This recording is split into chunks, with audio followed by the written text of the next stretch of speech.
Where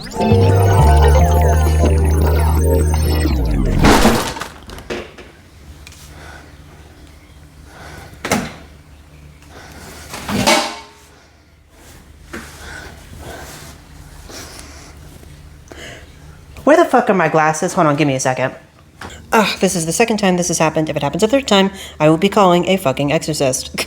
Today's video is going to be giving somewhat of an explanation as to why ChatGPT speaks the way that it does, as well as a reaction to a video that pissed me off a little. But not for the reason you might think, oh, dear viewer. So about 6 weeks ago, a YouTuber named Very Laith uploaded a video about ChatGPT, specifically about how everyone sounds a little bit like ChatGPT now. It's a 10-minute video that doesn't say nothing, but also doesn't say that much. Each chapter is titled with a single pattern noted in ChatGPT-ism style. This is, and I cannot stress this enough, a completely regular guy just talking. Just talking. Like not saying anything of real substance, just noticing the pattern and saying, oh, damn, ain't that crazy? For like 10 minutes straight. Now you might be thinking that I'm motivated to go against a video like this primarily by envy, and that is true, actually. Videos like this accrue hundreds of thousands of views, which garner an audience that just spouts conspiratorial bullshit without any actual foundational reasoning as to why things are the way that they are. It's just a bunch of people talking. It's just some assholes talking to a camera. I discovered this video last night through my YouTube recommended page, and it had 925,000 views. When I checked it this morning, it gained another 3,000 views. So I checked the account that it came from, and it's a channel that has 4 videos. 4 videos. You're literally shitting on my dick. I am actually the DL trade that YouTube Analytics is shitting on right now.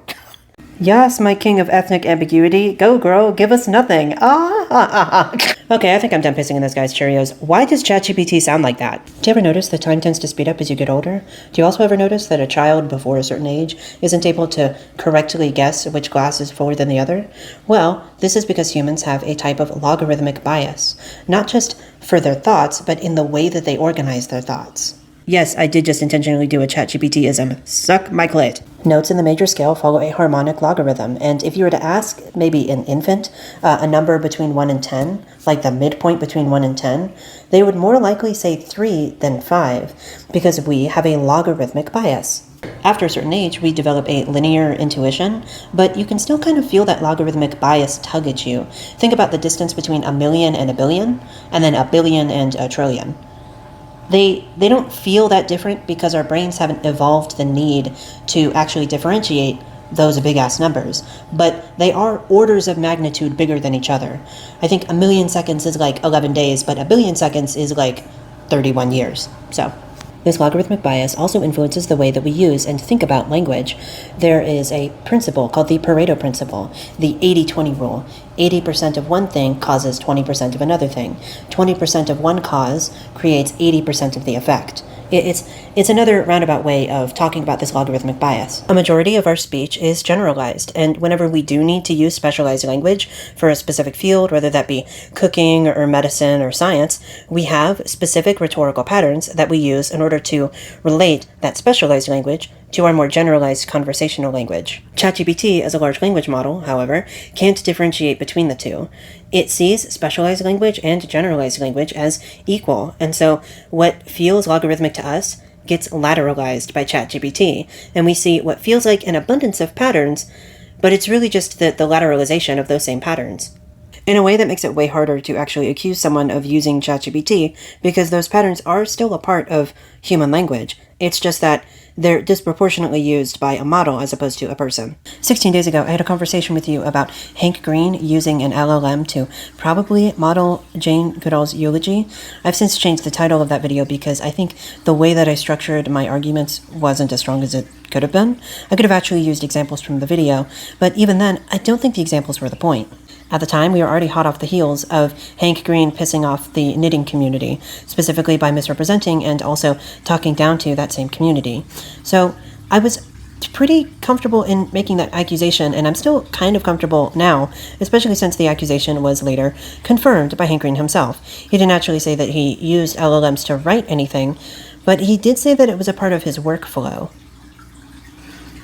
Suspicious. Suspicious. One of the most frustrating things about all of this is that LLMs are trained to hallucinate coherent speech. That is to say, trained to hallucinate coherent speech. What they're saying may not be factually true or like actually valid in terms of rhetorical argument, but what they're writing is still coherent. It's modeled based off of human validation. Like humans do read this stuff and then they go, yeah, that makes sense, or yeah, that doesn't make sense. Very, very, very late said in the original video some type of shit of like, oh, what is cultural leverage? Oh, hell no. Open the schools. Do not have them be closed. Bring his ass to summer school now and keep him there.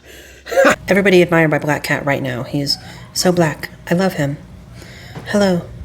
So, no, everyone does not sound like ChatGPT. It's more so that ChatGPT sounds a little bit like everyone. I have to get ready for work in about 6 minutes, so I'll end this video with a bit of a call to action. I advise you to render yourself ungovernable. Google has been overrun by Gemini, which, if you think about it, is kind of an apt description of exactly what that AI sounds like. Sounds like a Gemini.